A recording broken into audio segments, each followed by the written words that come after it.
அல்ஹம்துலில்லாஹி ரப்பில் ஆலமீன். அனைத்து உலகையும் படைத்து பரிபாலித்து அதை சரிவர ஒழுங்குபடுத்தி அதை ஆளுகின்ற ஏக இறைவனாகிய அல்லாஹ் ஒருவனுக்கே அனைத்து புகழும்.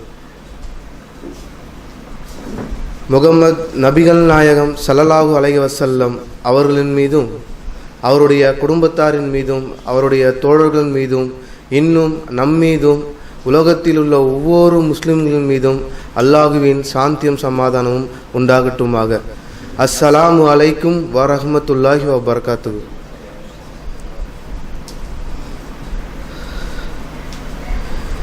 இன்னைக்கு அதாவது பார்க்க போகிற இன்றைக்கி டாபிக் பார்த்தீங்கன்னா, மரணத்திற்கு பின் ஒரு வாழ்க்கை இருக்கா இல்லையா, மரணத்துக்கு பிறகு ஒரு வாழ்க்கை இருக்குதா இல்லையான்றதை பற்றி பார்க்க போகிறோம். இது பல அறிவியல் ஆராய்ச்சியாளர்களும் இருந்தாலும் சரி, இல்லை நாத்திகவாதிகளாக இருந்தாலும் சரி, இல்லை கடவுளை நம்பக்கூடியவர்களாக இருந்தாலும் சரி, எல்லாரிடத்துலையும் இந்த ஒரு டவுட்டுன்றது இருந்துக்கிட்டே தான் இருக்குது. எப்படி அறிவியலறிஞர்கள் சொல்கிறாங்கன்னு பார்த்தீங்கன்னா, ஒரு காலகட்டத்தில் மனுஷனுடைய மரணத்திற்கு பிறகு எப்படி ஒரு வாழ்க்கையே கிடையாது, இந்த உடல் முடிஞ்சதுக்கப்புறம் மனிதனுக்கு ஒரு வாழ்க்கை என்பதே கிடையாது அப்படின்னு அறிவியல் ஆராய்ச்சியாளர்கள் ஒரு போக்கிலேயே இருந்தாங்க. அது இருந்தாங்க. அந்த போக்கை மாற்றுறதுக்கு 1400 வருஷத்துக்கு முன்னாடியே, அதாவது 1400 வருஷத்துக்கு முன்னாடி சொல்கிறத விட ஆதம் அலைஹிஸ்ஸலாம் படைக்கிறதுக்கு முன்னாடியே மனிதனுக்கு மரணம் என்ற ஒரு இதுவை அல்லாஹ் விதிச்சிட்டான். அதன் பிறகு ஒரு நிலையான ஒரு வாழ்க்கை இருக்குதையும் அல்லாஹ் தீர்மானிச்சிட்டான். இதை ஜெர்மன் டாக்டர்ஸ்களும் அவங்களுடைய உளவியல் ஆராய்ச்சியாளர்களும் இதை பற்றி சில விஷயங்களை ஆராய்ச்சி செய்கிறாங்க. எப்படின்னு பார்த்தீங்கன்னா, ஸ்டீபன் ஹாக்கிங்ஸ் அப்படின்னு சொல்லுவார், இயற்பியலோடைய அறிஞர். அவர் என்ன பண்ணுறாரு, கிட்டத்தட்ட 4 வருஷமாக இதை பற்றி ஆராய்ச்சி செய்கிறார். அதாவது இறந்ததுக்கப்புறம் அந்த உடல் என்ன செய்யுது, அந்த உடலிலிருந்து ஒரு ஆத்மாவுடைய இது என்ன பண்ணுறது விஷயத்தை ஆராய்ச்சி செய்கிறாங்க. கிட்டத்தட்ட 4 வருஷமாக இந்த ஆராய்ச்சியை மேற்கொள்கிறப்போ கிட்டத்தட்ட பார்த்தீங்கன்னா 944 பேர், அதாவது தற்போது இறக்கக்கூடிய சூழ்நிலையில் உள்ளவங்களுடைய 944 பேருடைய உடல்களை வச்சு இதை ஆராய்ச்சி செஞ்சுருக்காங்க. எப்படின்னு பார்த்தீங்கன்னா, இது ஆட்டோபல்ஸ்ன்னு சொல்லிட்டு ஒரு கருவி இப்போ நம்ம கண்டுபிடிச்சிருக்கோம். ஆட்டோபல்ஸ் அப்படின்னு பார்த்தீங்கன்னா, தன்னுடைய ரத்தத்தில் ஒரு செயற்கை உள்ள சில விஷயங்களை, செயற்கை ஒரு விதமான மருந்து, அதாவது உங்களுக்கு புரிகிற மாதிரி சொல்ல போனால் செயற்கை விதமான சில கலவைகளை கொண்டு ஆட்டோபல்ஸ் சொல்லக்கூடிய ஒரு தற்சமயத்துக்கு அந்த உயிரை உயிர்ப்பிக்க முடியும். அதாவது ரீஅனிமேஷன் சொல்லிட்டு அதை சொல்கிறாங்க.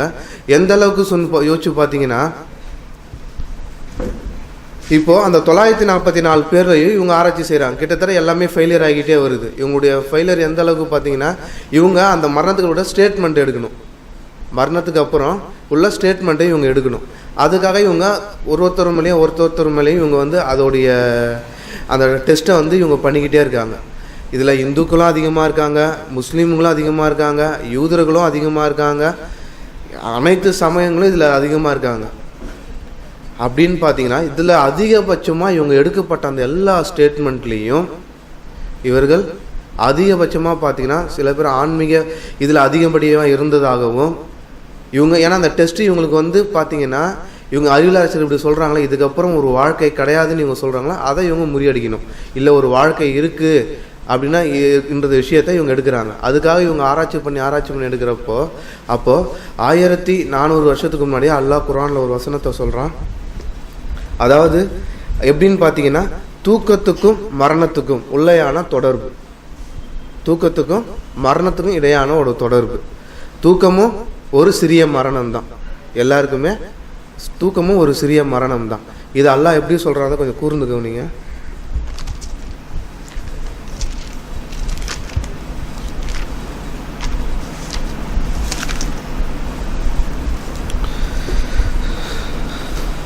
39வது அத்தியாயத்தில் 42வது வசனம், உயிரிகளை அவை மரணிக்கின்ற நேரத்திலும் இன்னும் தன் உறக்கத்தில் மரணிக்காமல் இருப்பவற்றையும் அல்லாஹுதான் கைப்பற்றுகிறான். அவ்வாறு தூக்கத்தில் கைப்பற்றிய உயிர்களில் எவற்றின் மீது மரணத்தை விதியாக்கினானோ அவற்றை தன்னிடம் நிறுத்திக் கொள்கின்றான். மற்றவற்றை உலகில் அதற்கு குறிப்பிட்ட தவணை வரை வாழ்வதற்கு அனுப்பிவிடுகின்றான். நிச்சயமாக இதில் சிந்திக்கின்ற கூட்டத்தினருக்கு உறுதியான பல அத்தாட்சிகள் இருக்கின்றன. உயிரிகளை அவை மரணிக்கின்ற நேரத்திலும் இன்னும் தன் உறக்கத்தில் மரணிக்காமல் இருப்பவற்றையும் அல்லாஹுதான் கைப்பற்றுகிறான். அவ்வாறு தூக்கத்தில் கைப்பற்றிய உயிர்களில் எவற்றின் மீது மரணத்தை விதியாக்கினானோ அவற்றை தன்னிடம் நிறுத்திக் கொள்கிறான். மற்றவற்றை உலகில் அதற்கு குறிப்பிட்ட தவணை வரை வாழ்வதற்கு அனுப்பிவிடுகிறான். நிச்சயமாக இதில் சிந்திக்கின்ற கூட்டத்தினருக்கு உறுதியான பல அத்தாட்சிகள் இருக்கின்றன. அதாவது அல்லாஹ் ஒரு விஷயத்த டிக்ளேர் பண்ணிட்டாங்க. ஒவ்வொரு ஆத்மாவும் மரணத்தை சுவைத்தே தீரும்னு அல்லாஹ் டிக்ளேர் பண்ணிட்டாங்க. ஒரு அறிவியல் ஆராய்ச்சியர் தூக்கத்துக்கும் மரணத்துக்கும் இல்லை இடையில தொடர்பை பற்றி ஒரு அறிவியல் ஆராய்ச்சியர் இதை பற்றி ஆராய்ச்சி செய்கிறாங்க. மரணம் ஒன்று இருக்குன்னு இவர் நம்பிட்டாரு. இதுக்கப்புறம் இல்லை சிறிய தூக்கம்னா எப்படி மரணம்னா எப்படி அப்படின்னு சொன்னது இதை தொடர்பை கண்டுபிடிக்கணும்னு ஒரு அறிவியல் ஆராய்ச்சியாளர் இதை பற்றி ஆராய்ச்சி செய்கிறாரு. இங்கிலாந்து யூனிவர்சிட்டியில் எலக்ட்ரிக்கல் அண்ட் எலக்ட்ரானிக்ஸ் பிரிவை சேர்ந்த ஒரு தலைவர் பேர் அப்துல்லா அலிசன். இவர் இஸ்லாத்தை தழுவினவர். இவர் இஸ்லாத்தை தழுவதற்கு காரணம் என்னன்னு பார்த்தீங்கன்னா, நான் இப்போ படித்த இந்த வசனம் தான். இவர் தான் தன்னுடைய ஆய்வில் தூக்கத்திற்கும் மரணத்திற்கும் உள்ள ஆய்வை இவர் மேற்கொள்கிறார். அதாவது இந்த வசனத்தை படிக்கிறதுக்கு முன்னாடி இவரோட ஆய்வு இதை மேற்கொள்கிறார். இவர் ஆய்வை மேற்கொள்ளும் போது இவர் ஒரு சொல்யூஷன் எடுக்கிறார். என்ன சொல்யூஷன் பார்த்தீங்கன்னா, மனுஷன் தூங்குறப்பையும் அவன் ஆழ்ந்த உறக்கத்தில் போகிறான். அதாவது ஒரு சிறு மரணத்துக்கு அவன் போகிறான். இதில் அவன் எழுந்துக்கணும்னா ஒரு உணர்வு அவனுக்குள்ள திருப்பி, அதாவது அவன் உடம்புல தூங்குறப்ப அவன் உடம்புல இருந்து ஒன்று வெளியேறி செல்லுது. திருப்பி அந்த உணர்வு திருப்பி அவன் உடம்புக்குள்ள வந்தால் அவன் எழுந்துக்கிறான். ஒரு உணர்வு அவன் தூங்குறப்போ ஒரு உணர்வு அவனை விட்டு வெளியே போகுது. திருப்பி அந்த உணர்வு அவன் உடம்புக்குள்ள உள்ள வந்தாதான் அவன் உயிர்ப்பித்து எழுதுறான். இதுதான் தூக்கத்துக்கும் மரணத்துக்கும் உள்ள இடைவெளி. இதுதான் இதை இவர் குர்ஆன் வசனத்தை படிக்கிறதுக்கு முன்னாடியே இந்த ஆராய்ச்சியை அவர் மேற்கொண்டு இந்த சொல்யூஷன் எடுக்கிறார். இந்த சொல்யூஷனை எடுத்ததுக்கு அப்புறம் இவருடைய ஆராய்ச்சியும் அந்த குர்ஆன் வசனத்தையும் எடுத்து பார்த்துட்டு, நம்ம கண்டுபிடிச்சது எல்லாமே வேஸ்டாக போச்சேன்னு அவர் நினைக்கிறார். ஏன்னா இதை 1400 வருஷத்துக்கு முன்னாடியே குர்ஆன்ல அல்லாஹ் சொல்லிட்டான். இவர் உடனே அடுத்த வேலை என்ன பண்ணாரு பார்த்தீங்கன்னா, தன்னுடைய நண்பர்கள் உலகத்தில் இருக்கிற எல்லா அறிவியல் அறிஞர்களுக்கும் இவர் எல்லா சயின்டிஸ்ட்டுக்குமே இவர் ஒரு லெட்டர் எழுதுறாரு.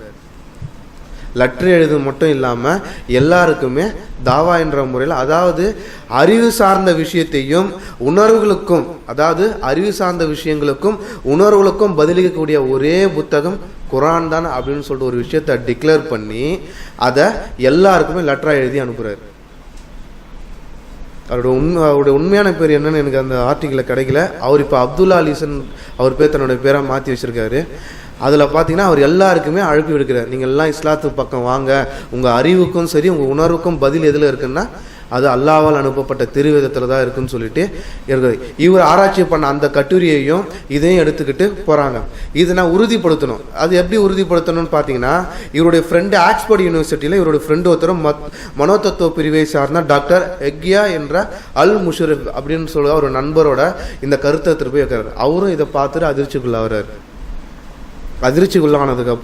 அதிர்ச்சிக்குள்ளானோடனே சரி இதை டிக்ளேர் பண்ணலாம் அப்படின்னு சொல்லிட்டு ஆக்ஸ்போர்ட் யூனிவர்சிட்டியில் இந்த அத்தியாயத்தையும் வச்சு இவங்க எடுத்துகிட்டு வந்த அந்த ஆராய்ச்சி குறிப்புலையுமே டிக்ளேர் பண்ணி அதாவது மரணத்துக்கும் அதாவது தூக்கத்திற்கும் இரண்டுக்கும் இடையே ஒரு தொடர்பு அந்த உணர்வு தூங்குறப்ப இருந்து வெளியே போகுது.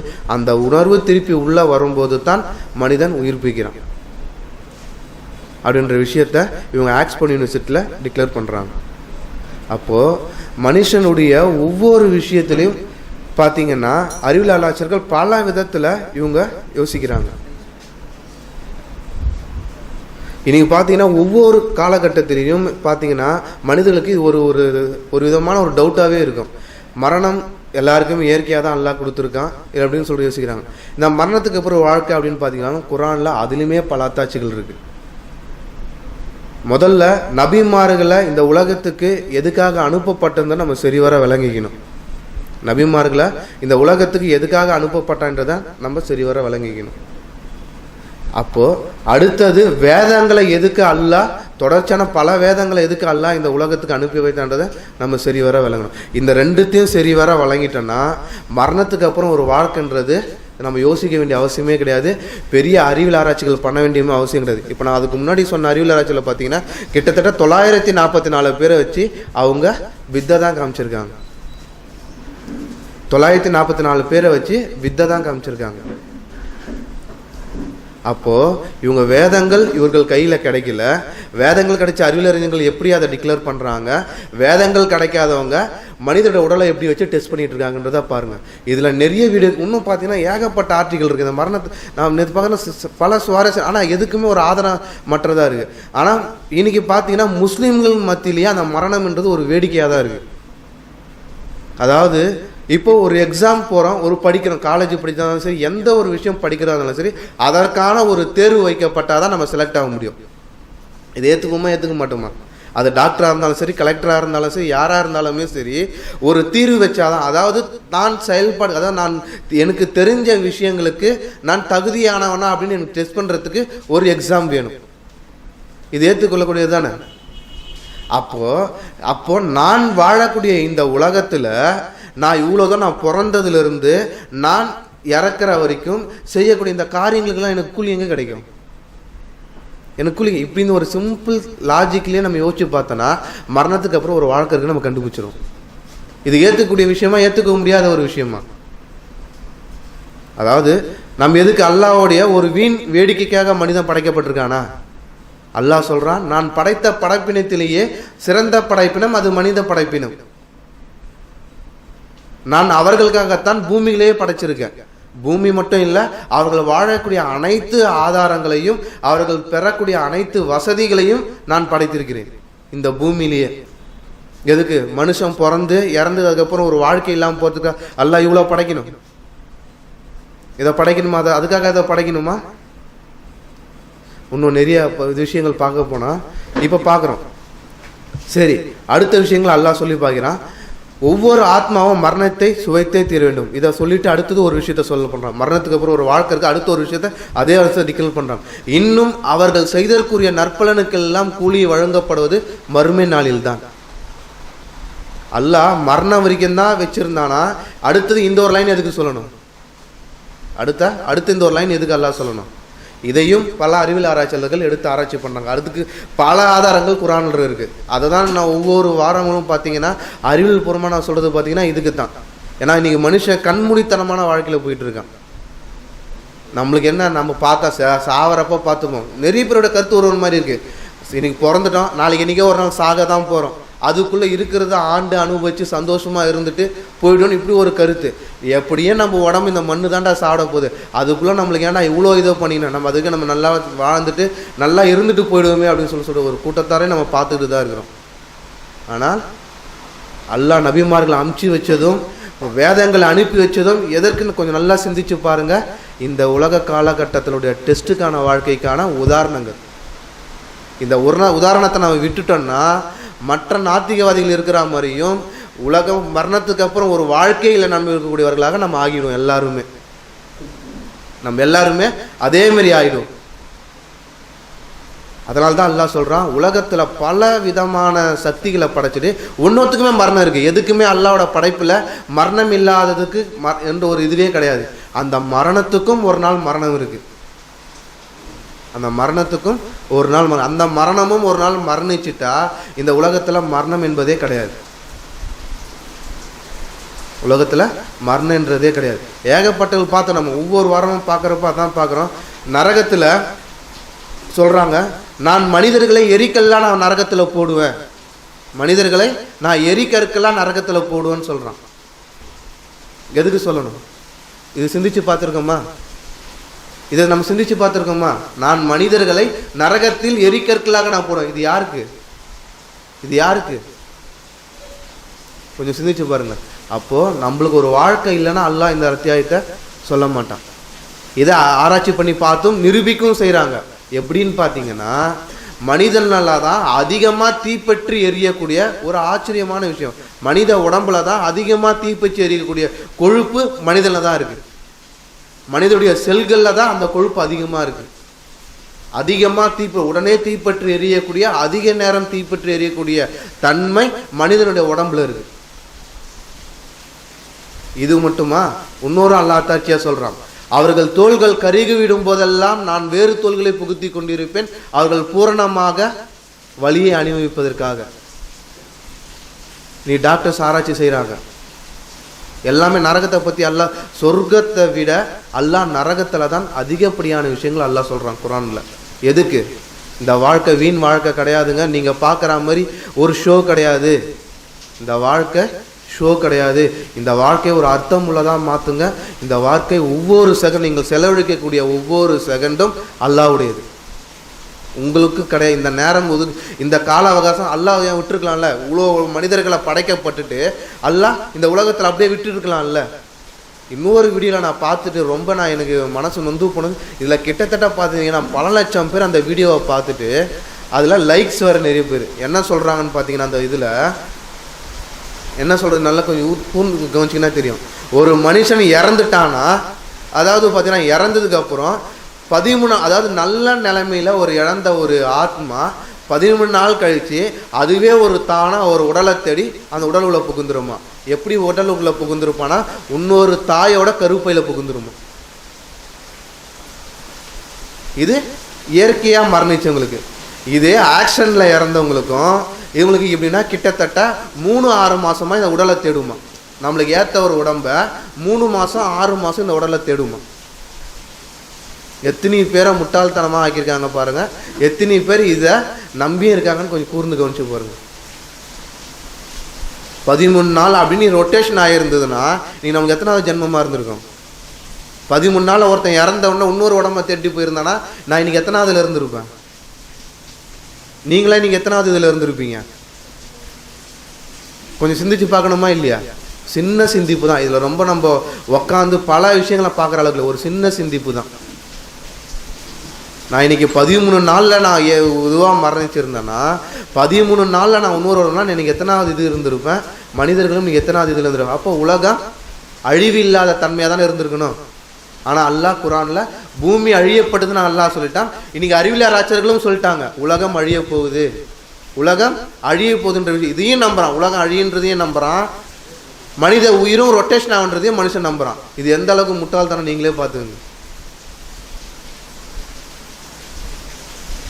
இந்த அளவுக்கு யோசிக்காத மக்கள் எந்த அளவுக்கு மக்களை வழிகெடுது. இதுக்கு பல யோகா சென்டர்கள், பல விதமான மக்களை மனதை கண்ட்ரோல் பண்ணுறன்ற விதத்தில் தானே ஒரு கடவுள், உன்னை மிஞ்சின எதற்கு வேறு எதுவுமே கிடையாது, நீ சொர்க்கத்துக்கு போனோன்னா நரகத்துக்கு போனோன்னா இந்த விஷயங்கள்லாம் கிடையாது. இப்படி அப்போனா சொர்க்கம் ஒரு நரகம்ன்றது எல்லா தரப்பினரும் ஏற்றுக்கொள்ளக்கூடிய ஒரு விஷயம். எல்லா தரப்பினரும் ஏற்றுக்கொள்ளக்கூடிய ஒரு விஷயம். இந்த ஏற்றுக்கொள்ளக்கூடிய விஷயத்தை இவங்க மாற்றி அமைக்கிறாங்க. அதற்கு ஒரு காரணம் சொல்லக்கூடியது, இவங்க மரணத்தை பார்த்து பயப்படக்கூடாது, மரணத்தை பார்த்து இவர்கள் பயப்படக்கூடாதுன்றதுக்காக பல கட்டுக்கதைகளை இவங்க விதைச்சிருக்காங்கன்னு அந்த ஆராய்ச்சியில் இவங்க சொல்கிறாங்க. அப்படி இவங்க அந்த ஆராய்ச்சியில் சொல்லியிருந்தா மனித படையினம் எந்த ஒரு மனிதர்களுமே இயற்கை மனிதன் படைக்கிறப்பயே சொல்லிட்டான், இயற்கையாகவே ஒரு மனிதன் பிறப்பான், இயற்கையாகவே அவன் மரணிப்பான். அந்த ஒரு விதியோட கோட்பாட்டில் தான் மனிதன் படைக்கப்பட்டிருக்கானு. அப்போ அந்த தோல் விஷயத்தில் நரகத்தில் அந்த தோலை அல்லாஹ் சொல்கிறான், நரக நெருப்பில் அவர்கள் தோள்கள் கருகி விடும் போதெல்லாம் நான் வேறு தோள்களை புகுத்தி கொண்டே இருப்போம், அவர்கள் பூர்ணமாக வலி அனுபவிப்பதற்காக. அப்போது இத்தனை வருஷமாக மனுஷன் என்ன நினச்சிட்டு இருந்தான்? அவனுடைய வலியை உணரக்கூடிய தன்மை மூளையில் தான் இருக்குதுன்னு நினச்சிட்டு இருந்தான். அதை வலியக்கூடிய தன்மை மூளையில் தான் இருக்குன்னு நினச்சிட்டு. ஆனால் வலியை உணரக்கூடிய தன்மைகள் அனைத்துமே தோலில் தான் இருக்குது. வலியை உணரக்கூடிய தன்மை எதில் இருக்குதுன்னு பார்த்தீங்கன்னா தோலில் தான். ஒரு தீ விபத்தில் ஒருத்தவங்க இறந்துட்டாங்கன்னா டாக்டர் ஊசியை வச்சு அவங்க தோலை குத்தி பார்ப்பாங்க. அவங்க தோலில் குத்தி பார்க்குறப்போ அவங்களுக்கு வலி இருந்துச்சுன்னா அவங்க சேஃப்டியாக இருக்காங்க, எந்த ஒரு ப்ராப்ளமும் கிடையாது, அவங்க இதுவாக இருக்காங்க. அதே இதில் அவங்க தோலை குத்தி பார்க்குறப்ப அவங்களோட உடம்புல எந்த ஒரு வலியும் இல்லைன்னு வச்சுக்கோங்க. எந்த ஒரு வலியும் இல்லைன்னா அவங்க உயிர் பிழைக்க மாட்டாங்க, அவங்க இறந்துருவாங்க. ஏன்னா வலியை உணரக்கூடிய தன்மை அவர்களுக்கு இழந்துடுச்சு, அவங்களாம் இது இறந்துருவாங்கன்னு தான் டாக்டர் டிக்ளேர் பண்ணாங்க. அவங்க 70% உயிர் பிழைப்பாங்க, 30% உயிர் பிழைப்பாங்கன்னு எப்படி சொல்கிறாங்கன்னா இதை வச்சு தான் சொல்கிறாங்க. அப்போது இந்த உலகத்தில் தப்பு செஞ்சவங்களுக்கான உதாரணங்கள் மனித உடம்புலேயே இருக்குது. மனிதனுக்கு இறப்புக்கு அப்புறம் ஒரு வாழ்க்கை, ஒரு மறுமைன்னு ஒன்று இருக்குது. இந்த மறுமை நாளில் சொர்க்கமாக நரகமாக நம்மளுக்கு தீர்ப்பு வழங்கப்படும். அந்த தீர்ப்பில் நம்மளுக்கு எப்படியெல்லாம் நம்மளுக்கு தண்டனை வழங்கப்படும் அந்த விஷயத்தையும் அல்லாஹ் குறிப்பிட்டு சொல்லிட்டான். எல்லாருமே நினச்சிட்டு இருக்காங்க இந்த மனித உடல் தான் மனிதனுக்கு முக்கியம் அப்படின்னு நினச்சிட்டு இருக்காங்க. மனித உடலுக்கு எதுவும் நம்ம எவ்வளோ பேரை பார்க்குறோம், கை இல்லாதவங்க, கால் இல்லாதவங்க, கண் இல்லாதவங்க, காது கேட்காதவங்க, உடல் பாகங்கள் குறையட்டும் எத்தனையோ பேர் பார்க்குறாங்க. அவங்களுக்கெல்லாம் அந்த உடம்பு முக்கியம் இல்லையா? அவங்களுக்கெல்லாம் அந்த உடம்பு முக்கியம் இல்லையா? அவங்க அனைவருக்குமே அந்த உடம்பு என்பது ஒரு இந்த உலக வாழ்க்கையில் நம்ம நடமாறதற்கூடியதற்கான ஒரு அத்தாட்சி தான் இந்த மனித உடல். 2 கை இல்லாமல் இருக்காங்க, 2 கால் இல்லாமல் இருக்காங்க. உடலில் இருக்கிற பாகங்கள் ஒரு மனிதனுக்கு இருக்கக்கூடிய அனைத்துமே எல்லா மனிதர்களுக்கு இருக்குன்னா அது கிடையாது இந்த காலகட்டத்தில். அப்போது இந்த உடல் அழிஞ்சிடுச்சுன்னா மனிதனுக்கு எல்லாமே முடிஞ்சு போச்சுன்றது அர்த்தம் கிடையாது. இந்த உடல் அழிஞ்சு போயிடுச்சுன்னா இந்த உலகத்தில் அதுக்கப்புறம் வேறு எந்த ஒரு விஷயங்களும் கிடையாது என்பது கிடையாது. இந்த தோலை பற்றி ஆராய்ச்சி செஞ்ச அந்த அறிவியல் ஆராய்ச்சியாளருமே இஸ்லாத்தை தழுவிட்டாங்க. அந்த தோலை பற்றி ஆராய்ச்சி செஞ்ச அந்த அறிவியல் ஆராய்ச்சியாளரும் இஸ்லாத்தை தழுவிட்டாங்க. மனிதனுடைய பிறப்பை பற்றி அறிஞ்ச, மனிதன் உடம்புல எப்படி கரு உருவாகுதுன்னு நினைக்க அந்த டாக்டர் கீத்மோன்ற டாக்டரும் இஸ்லாத்தை தழுவிட்டாங்க. அப்போது இந்த உலக வாழ்க்கை ஒரு லேசான வாழ்க்கை கிடையாது. இந்த உலக வாழ்க்கை மிக கடினமான வாழ்க்கை. எதற்கு கடினமான வாழ்க்கை? சொத்து சேர்க்கறதுக்கும் பணம் சேர்க்கறதுக்கும் இதுக்கு கடுமையான வாழ்க்கை கிடையாது. நல்ல அறங்களை சேர்க்கறதுக்கான கடுமையான வாழ்க்கை. நல்ல அறங்களை சேர்க்கணும். அதுக்குத்தான் அல்லாஹ் சொல்கிறான், நீங்கள் செய்ததுக்குரிய பிரதிபலன்களுக்கு எல்லாம் தீர்ப்பு வழங்கப்படுவது அந்த தீர்ப்பு நாளில் தான். நீங்கள் பார்க்குறோம், மரணிச்சிட்டா ஒருத்தன் வாழ்ந்த வீடு எப்படி இருக்குது, அவன் புதைக்கப்படக்கூடிய இடம் எப்படி இருக்குது, அவன் போட்டுக்கிற ட்ரெஸ்ஸு எப்படி இருக்குது, அவன் இறந்ததுக்கு அப்புறம் போடக்கூடிய ட்ரெஸ் எப்படி இருக்குது, அவன் இறப்பதற்கு முன்னாடி இருந்த உறவினர்கள் எப்படி இருக்காங்க, அவன் இறந்ததுக்கு பிறகு அவன் உறவினர்கள் எப்படி இருக்காங்க, இதெல்லாம் நம்ம சிந்திச்சு பார்க்குறோமா? பயானில் கேட்போம். ஒருத்தர் நம்ம மரணத்தை பற்றி எச்சரிக்கை செஞ்சோன்னா அதோட மரணம் அது வரைக்கும் தான் இருக்கும். அந்த உலக வாழ்க்கை நமக்கு அது வரைக்கும் தான் தெரியும். எந்த அளவுக்கு சொன்னால் பல விஷயங்களை நான் அது கூட நான் அல்லாஹ்வோட மாபெரும் கிருபையில சொல்லுவேன். இந்த பேசக்கூடிய தன்மை எனக்கு இந்த வாய்ப்பு எனக்கு கொடுக்குறப்ப தான் நான் நிறைய விஷயங்களை கேதர் பண்ண ஆரம்பித்தேன். எனக்கு இந்த பேசக்கூடிய வாய்ப்புகள் தரப்போ தான், இந்த வாய்ப்பு எனக்கு தரலன்னா நான் இந்த யோசிச்சு பார்த்துருப்பேன்னா, எனக்கு இந்த பண்ணுறப்ப நான் ஒவ்வொருத்தரும் பேசுகிறோம், அதுக்கான வாய்ப்புகளுக்கு பின்னாடி எவ்வளோ அர்த்தங்கள் இருக்குது. நம்ம அது நான் எப்படி யோசிச்சு பார்க்குறப்போ எவ்வளோ விஷயங்கள் எடுத்தேன். ஒரு விஷயம் இல்லை, 2 விஷயம் இல்லை, ஏகப்பட்ட. நான் ஒரு சயின்டிஸ்ட் கிடையாது, நான் தான் ஒரு சாதாரண மனுஷன். இந்த மாதிரி ஒரு சாதாரண மனுஷன் விளங்கணும் தான் அல்லாஹ் இந்த வேதத்தையும் நபிமார்களையும் அனுப்பி வச்சான். ஸ்டேஜில் உக்காந்துட்டு 1 மணி நேரம் 2 மணி நேரம் மைக்கை பிடிச்சி பேசுகிறவங்களுக்கு அல்லாஹ் இதை அனுப்பவே இல்லை. ஒவ்வொரு மனுஷனும் இதை பார்க்கணும், சிந்திக்கணும், தெரிஞ்சுக்கணும். சகோதரர் சொல்கிறப்ப தான் தன்னுடைய பகுத்தறிவு தான் அல்லாஹ் பார்க்குறான். நான் சொன்னதை கண்மூடித்தனமாக நீ நம்பாத, உன் பகுத்து உனக்கு ஒன்று சிந்திப்பு. அதுதான் நான் கொடுத்ததிலே சிறந்த ஆற்றல் அந்த பகுத்தறிவு தான். நான் உனக்கு கொடுத்ததிலே பெரிய கிஃப்ட்டு அந்த பகுத்தறிவு தான். அந்த பகுத்தறிவை நீ மிஸ் பண்ணிட்டேன்னா நீ என்னதான் சிந்திச்சாலும் சரி, நீ என்னதான் பண்ணாலும் சரி, அது என்னிடத்துல சேரவே சேராது. என்னிடத்துல அது சேரவே சேராது. 1400 வருஷத்துக்கு முன்னாடி ரசூல் ஸல்லல்லாஹு அலைஹி வஸல்லம் கிட்ட கேட்ட கேள்விகள் பார்த்தீங்கன்னா இதே நிலைமையில் நம்ம ஏதாவது இருந்ததுமா விட்டு ஓடிட்டு இருப்போம். ஒரு நபிமார்களுக்கும் பல அத்தாட்சிகள் கொடுக்கப்பட்டது. அதனால தான் அந்தந்த காலகட்ட மக்கள் இஸ்லாத்தை இன்னி வரைக்கும் எடுத்துகிட்டு வந்தாங்க. அந்த ஆதாரங்கள் இல்லைன்னு வச்சுங்க, அந்த அத்தாட்சிகள் இல்லைன்னா இன்னி வரைக்கும் இஸ்லாம் நம்ம இடத்துல வெற்றிகரமாக சேர்ந்துருக்காது.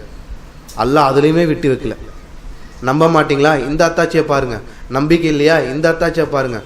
சிந்திச்சு பாருங்க, சிந்திச்சு பாருங்க, சிந்திச்சு பாருங்கன்னு சொல்ற வேண்டிய விஷயம் அதுதான். நம்ம ஒரு சர்வசாதாரணமாக போகிறோம், சர்வசாதாரணமாக வரன்றதுக்கு இந்த உலக வாழ்க்கை. இப்போ இங்கே இருந்துட்டோம், இங்கே போயிட்டோம், இதுதான் உலக வாழ்க்கையா? இங்கே வந்தோம், இன்னொரு ஒரு ½ hour இந்த இடத்த விட்டு காலி பண்ணிவிடுவோம், இதுதான் உலக வாழ்க்கையா? இப்படி நம்ம உலக வாழ்க்கையிலேருந்து பிரிஞ்சு போகிறோம். வீட்டுக்கு போவோம், காலையில் 9 மணிக்கு வீட்டுக்குள்ளே போனால் திருப்பி ஆஃபீஸ் வரணும், இதான் நம்மளுக்கு உலக வாழ்க்கை? இதான் நம்மளுக்கு உலக வாழ்க்கை கொடுக்கப்பட்டிருக்கு? இந்த இடத்துல நான் வெளியே போகிறதுன்றது என்னுடைய இயல்புணர்ச்சிக்கு உட்பட்டது. நான் இருக்கலாம், இல்லாமல் போகலாம். ஆனால் இந்த உலகத்தை விட்டு நான் போனேன்னா அல்லாஹ்வுடைய நாட்டம் இல்லாமல் என்னால் போக முடியாது.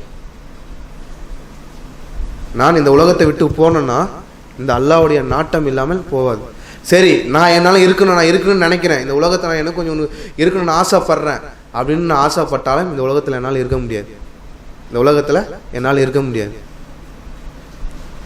நான் இவ்வளோ நாள் தப்பு செஞ்சுட்டேன், எனக்கு கொஞ்சோண்டு அவகாசம் கொடு, நான் இந்த உலகத்தில் கொஞ்சம் நன்மை செஞ்சுட்டேன், அல்லாஹ் தவணை கொடுத்துருவானா? அல்லாஹ் தவணை கொடுத்துருவானா? அல்லாஹ் அந்த தவணை, அந்த நாள் உங்களுக்கு வந்து விட்டால் ஒரு நிமிடம் பிந்தவும் செய்யாது, ஒரு நிமிடம் முந்தவும் செய்யாது. இதை சிந்திச்சு பாருங்க. நம்மளுக்கு அந்த தவணன் ஒன்று வந்துடுச்சுன்னா ஒரு நிமிஷம் பின்னவும் போகாது, ஒரு நிமிஷம் முன்னும் போகாது. அப்போ இந்த உலக வாழ்க்கை நம்மளுக்கு எப்படின்னு பார்த்தீங்கன்னா கொடுக்கப்பட்ட, அது 1 மணி நேரம் இருந்தாலும் சரி, இல்லை 1 நிமிடங்களாக இருந்தாலும் சரி, அந்த உலக வாழ்க்கையில் அல்லாஹ் படைக்கப்பட்ட நோக்கத்தை அறியணும், அதற்காக நம்ம பாடுபடணும். அதை சிந்திக்கலன்னு வச்சுங்க, நம்ம இந்த உலக வாழ்க்கையை வாழ்கிற பல பேச்சுகளை நம்ம கேட்குறோம், பல பேச்சுகளை நம்ம உதாரணத்துக்கிறோம். இது ஒவ்வொருத்தருக்குள்ளேயும் உள்ள மனசுக்குள்ளே வரணும். அந்த பேசுகிற வாய்ப்பு கிடைக்கிறப்ப தான் நான் ஏதாவது ஒரு நாளைக்கு நம்ம பேசணுமே அப்படின்னு தான் நான் ஒரு டாப்பிக்குமே எடுத்தது. ஆனால் அந்த ஒரு டாப்பிக்கை ஒன்று நான் எடுக்கிறப்ப எனக்குள்ளேயே ஒரு விதமான ஒரு பயம் உண்டாகுது. எனக்குள்ளேயே ஒரு விதமான பயம் உண்டாகுது. இங்கே இவ்வளோ விஷயங்கள் நிரூபிக்கப்பட்டு இருக்கு, இவ்வளோ விஷயங்கள் இருக்குது. ஆனால் மனிதர்கள் ஏன் இன்னொரு கட்டுக்கோப்பு இல்லாமல் போயிட்டுருக்காங்க? பல விஷயங்கள் வெளியே வரலை, பல விஷயங்கள் மறக்கடிக்கப்பட்டுடுச்சு, பல விஷயங்கள் எங்கே சொன்னால் மனிதர்களுக்கு பிளவுகள் ஏற்பட்டுருமே இவங்க உள் தாக்கத்திலே வச்சுட்டாங்க. எதுக்கு பிளவுகள் ஏற்பட்டுரும்? நாம் மக்களை ஒரு செட் ஆஃப் பண்ணி வச்சிட்டோம். இதில் அவங்கள தவற விட்டோன்னா இதில் திருப்பி நம்ம எடுத்துறதுக்குள்ள நம்மளுக்கு பாதி இதுவாகிடும் அன்றதுக்காகத்தான் பல இடத்துல இதை பண்ணிகிட்டு இருக்காங்க. ஆனால் கொஞ்சம் சிந்திச்சு பாருங்கள், பல ஒரு இடத்துல எச்சரிக்கை செய்யுங்க. நம்மளோட தாவா பணியில் முக்கிய பணி எது இருக்குன்னா, இந்த உலக வாழ்க்கைக்கு அப்புறம் ஒரு வாழ்க்கை இருக்குது. அந்த வாழ்க்கைக்கு பார்த்தீங்கன்னா நம்ம உகந்தவர்களாக நம்ம இருக்கணும்னா இந்த உலகத்தில் நம்ம டெஸ்ட் உள்ளதாக இருக்கணும். இந்த உலக வாழ்க்கை டெஸ்ட்டு தான், இந்த உலக வாழ்க்கை டெஸ்ட்டு தான். அதனால் பேசுகிற விஷயங்களை கேட்டுதுட்டு வெளியே போயிட்டு அதை வேறு மாதிரி நம்ம மறந்துட்டு போகிறது கிடையாது. நிறைய இருக்குது. மரணத்தை பற்றி பேச போனால் ஏகப்பட்ட விஷயங்கள் உள்ளுக்குள்ளே இருக்குது. ஆனால் ஒருவருக்கும் மரணத்தை பற்றி பேசுகிறப்ப எனக்கே இப்போ பேசுகிறப்பெல்லாம் எனக்கு வாய் கொளர ஆரம்பிக்குது. நம்ம சர்வசாதாரணமாக நினச்சிட்டு இருக்கோம் இந்த இங்கேருந்து நம்ம வெளியே போயிட்டோன்னா நம்மளுக்கு நிரந்தரமான ஒன்று இருக்குமானா நம்மளுக்கு கிடையாது. இந்த இடத்த நம்ம வெளியே போயிட்டோன்னா நிரந்தரமாக இருக்குமா? நம்மளுக்கு நிரந்தரமாக கிடையாது. அதனால் இந்த உலகத்துக்கு அப்புறம் ஒரு வாழ்க்கை நம்மளுக்கு இருக்குது. பூமிக்கு அழிவு இருக்குது, சூரியனுக்கு அழிவு இருக்குது, சந்திரனுக்கு அழிவு இருக்குது, நட்சத்திரங்கள் அழிவு இருக்குது, கோடான ஜீவராசிகளுக்கு அழிவு இருக்குது. மனிதனுக்கும் இழப்பு இருக்குது, மனிதனுக்கும் இறப்பு இருக்குது. அந்த மனிதன் எழுவான், அவனுக்குன்னு ஒரு டைம் இருக்குது. அந்த டைமில் தான் அவன் நிரந்தரமான நித்திரையில் இருக்கக்கூடிய தருணம் அந்த மறுமை நாளில் தான். அது வரைக்கும் அவன் இருக்கிறது எல்லாமே டெஸ்ட்டு தான்.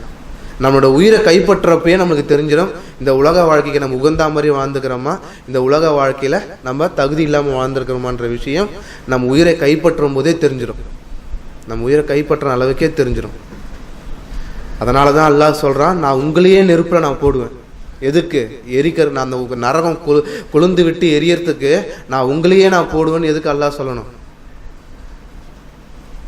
இதை செஞ்சுட்டு பார்க்குறோமா?